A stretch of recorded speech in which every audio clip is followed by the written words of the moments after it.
340 নম্বর হাদিস, 40, 41, 42, 43 এই ব্যাপারে হাদিসগুলা। বাকি আপনারা এটা মনে রাখবেন 4340 নম্বর হাদিস। আল্লাহ আমাদের সকলকে কথাগুলো বুঝার তৌফিক দান করেন। কোথায় ছিলাম মনে আছে? ইবাদত কাকে বলে? আল ইবাদা ফিল ইসলাম নামক কিতাবের মধ্যে আসছে হিয়া তাআতু মা গায়াতিল খুজু, চূড়ান্ত বিনয়ের সাথে ইতাআত করা, এটাকে বলা হয় ইবাদত। ইতাআত ছিল 3 প্রকার: আল্লাহর ইতাআত, রাসূলের ইতাআত, দায়িত্বশীলদের ইতাআত। আল্লাহর ইতাআত শর্ত ছাড়া মানতে হবে, রাসূলের ইতাআত শর্ত ছাড়া করতে হবে, আমাদের ইতাআত, দায়িত্বশীলদের ইতাআত শর্ত সহ মানতে হবে। এই হলো ইবাদতের আবিধানিক অর্থ। ইবাদতের পারিভাষিক কি অর্থ? শাইখুল ইসলাম ইবনে তাইমিয়া রাহমাতুল্লাহি আলাইহি উবুদিয়্যা নামক কিতাবের 23 নম্বর পৃষ্ঠায় লেখেন, আল ইবাদাতু হিয়া ইসমুন জামিউন লিকুল্লি মা ইউহিব্বুহুল্লাহ ওয়া ইয়ারদাহু মিনাল আকওয়ালি ওয়াল আ'মালি যাহিরা ওয়াল বাতিনা।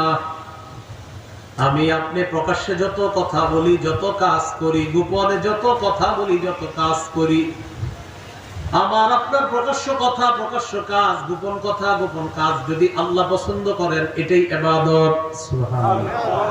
আমি কথা বলতেছি, আমি কাজ করতেছি, আমি গোপনে কথা বলি, গোপনে কাজ করি, আমার গোপন কথা, গোপন কাজ, প্রকাশ্য কথা, প্রকাশ্য কাজ আমার রব যদি পছন্দ করে, বাস আমার এই সবগুলো ইবাদত।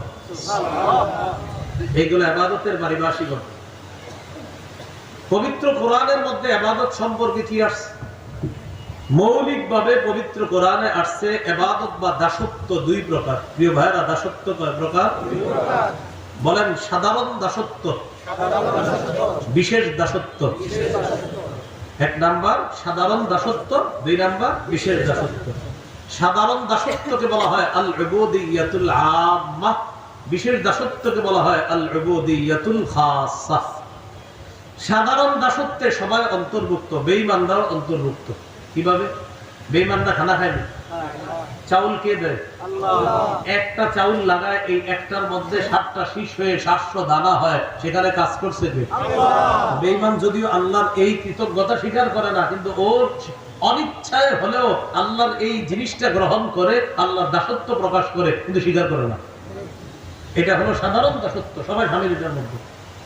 এই ব্যাপারে আল্লাহ তাআলা সূরা মারিয়ামের 93 নম্বর আয়াতে বলেন, ইন কুল্লু মান ফিস সামাওয়াতি ওয়াল আরদি ইল্লা আতির রহমানি আবদা। আসমান জমিনের যারা আছে সবাই আল্লাহর কাছে, রহমানের কাছে দাস রূপে উপস্থিত হবে। সুবহানাল্লাহ। এখানে সাধারণ দাসত্ব। 2 নাম্বার বিশেষ দাসত্ব। বিশেষ দাসত্বের মধ্যে শুধু আল্লাহর বিশেষ বান্দারা অন্তর্ভুক্ত হবে। সূরা ফুরকানের 63 নম্বর আয়াতে আল্লাহ বলেন, وعباد الرحمن الذين يمشون على الأرض هونا وإذا خاطبهم الجاهلون قالوا سلاما। রহমানের প্রকৃত বান্দা হলো তারা যারা দুনিয়ার মধ্যে বিনয়ের সাথে চলে, নত হয়ে চলে। وإذا خاطبهم الجاهلون قالوا سلاما। মূর্খরা তাদের সাথে ঝগড়া করলে তারা বলে সালাম, তোমাদের উপর শান্তি বর্ষিত হোক। বলেন, দুনিয়ার সবাই কি নত হয়ে চলে, না বিশেষ কিছু মানুষ? এই বিশেষ মানুষ যারা নম্র নত ভদ্র হয়ে চলে, আল্লাহ তাআলার বিশেষ বান্দার অন্তর্ভুক্ত তারা হয়ে যায়। এটা হলো বিশেষ দাস, বিশেষ দাসত্ব। আর আগেরটা হলো সাধারণ দাস আর সাধারণ দাসত্ব। হাদিসের মধ্যে ইবাদত সম্পর্কে কি আসছে একটু মন দিয়ে শুনেন। আবু দাউদের বর্ণনা 1479 নম্বর হাদিস। قال رسول الله صلى الله عليه وسلم الدعاء هو العبادة। রাসূলুল্লাহ সাল্লাল্লাহু আলাইহি সাল্লাম বলেন, দোয়া করাটাই ইবাদত। নামাজ পড়ি এটা একটা ইবাদত, আবার যদি আপনি দোয়া করেন এটা আলাদা ইবাদত। ফরজ নামাজের পর যে মুনাজাতটা হয় এটা কিন্তু আপনার নামাজের সাথে সম্পৃক্ত ইবাদত না, এটা আলাদা ইবাদত। কেউ যদি ওই ইবাদতে শামিল না হয় কোনো সমস্যা নেই। আমাদের মুসল্লিদের মধ্যে অবস্থা এমন, যদি মুনাজাতে শামিল না হয় হুজুর তো আপনার চাকরি থাকবে না। বিষয়টা কিন্তু এমন না। মুনাজাত এটা নামাজের অংশ না। এটা ইমাম সাহেব হাত তুললে আপনি হাত তুলবেন না। নামাজের পরে ইমাম সাহেব আস্তাগফিরুল্লাহ 3 বার পড়বে, আল্লাহুম্মা আনতাস সালাম ওয়া মিনকাস সালাম তাবারাকতা ইয়া যাল জালালি ওয়াল ইকরাম পড়বে। আমি আপনার মাঝে মাঝে কিন্তু নামাজ পড়াই, মঙ্গলবারে বিশেষ করে এশার নামাজ পড়াই, যেখানে তাফসীর করি। এই এশার পরে আমি আস্তাগফিরুল্লাহ 3 বার পড়ি। আল্লাহুম্মা আনতাস সালাম ওয়া মিনকাস সালাম তাবারাকতা ইয়া যাল জালালি ওয়াল ইকরাম পড়ি। আল্লাহুম্মা লা মানিআ লিমা আ'তাইতা ওয়া লা মু'তিয়া লিমা মানা'তা ওয়া লা ইয়ানফা'ু যাল জাদ্দি মিনকাল জাদ, এটা পড়ি। পড়ার পর আয়াতুল কুরসি পড়ি, একবার ইখলাস, একবার ফালাক, একবার নাস পড়ি। এরপরে আমি মুনাজাত দেই, কারো মন চাইলে দিবে, কারো মন চাইলে দিবে না। তাহলে কি বললাম? নামাজের পরে মুনাজাত এটা নামাজের সাথে সম্পৃক্ত ইবাদত না, বাকিটা আলাদা ইবাদত। এই ইবাদতে আপনি আল্লাহকে কিছু বলেন, কারণ একটু আগে আপনি ভালো কাজ করছেন, ভালো কাজের পরে আল্লাহরে কিছু বললে এটাও আল্লাহ তাআলা খুশি হয়, কারণ নামাজ নামক ইবাদত দিয়ে আল্লাহকে খুশি করছেন। এখন আপনার মন চাইতেছে যে আল্লাহরে তো খুশি করলাম নামাজ দিয়ে, এই অবস্থায় আল্লাহরে কিছু বলি। তো এই জন্য এই বিষয়টা মনে রাখা। কারণ যদি আপনার মন চায় না আমি সুন্নত পড়বো, আমি তাসবিহ পড়বো, আমি হাত তুলবো না, কোনো সমস্যা না, আপনারা কোনো ইমাম সাহেব বলবেন আপনি ভুল কাজ করছেন।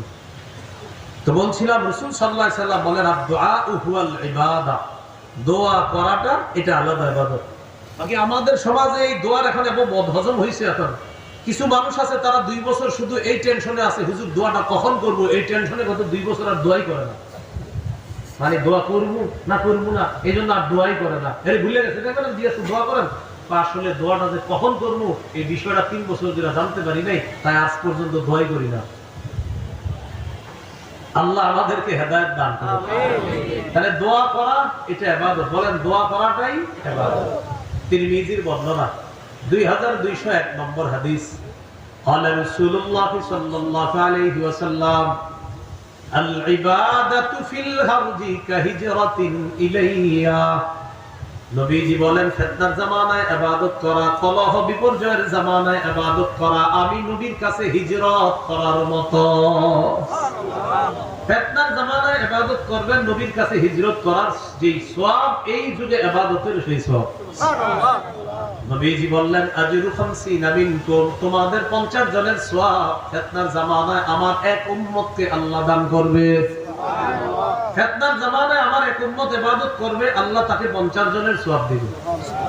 সাহাবীরা বললেন ইয়া রাসূলুল্লাহ, এই 50 জন কোন 50 জন? ওই জামানার 50 জন নাকি আমাদের 50 জন?